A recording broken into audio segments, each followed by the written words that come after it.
Hey, welcome back. Dr. Glenn Pinto again with you. You remember in our last video we talked about sympathetic versus parasympathetic. Parasympathetic is what allows you to rest, digest your food, reproduce, and helps you repair yourself. The sympathetic helps you get away from danger. Well, how do you know if you're in sympathetic overdrive? Well, if you're in the jungle, you're running away from the tiger, and you know you are. But on a day-to-day basis, how do you know when you're going to work, you're doing yard work in the back?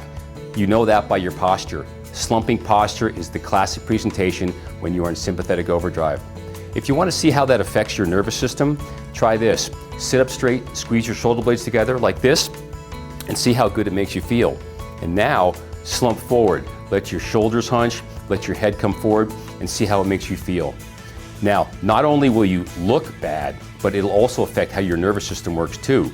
It can affect things such as your blood pressure, your heart rate, your immune system. You'll get sick more often. It can even cause that slumping posture, and what it'll do is it'll affect how you process sugar, so you may even be diagnosed with pre-diabetes. The key with that is that when stress affects your brain, it produces some really obvious symptoms. One part of the brain, if it's affected, will give you severe muscle spasm, tightness across your shoulders, sometimes even tingling down the arms.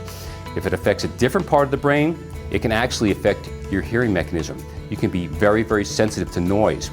God forbid your kids should drop a glass or a plate and you just jump through your skin. Or even somebody just talking in a restaurant and it can bother you.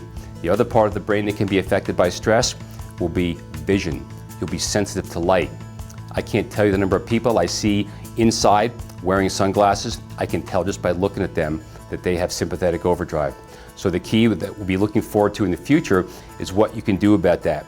Not only to minimize the symptoms, but also how to bring your brain and nervous system back in balance so you can back in parasympathetic and those symptoms will be a thing of the past. See you next time.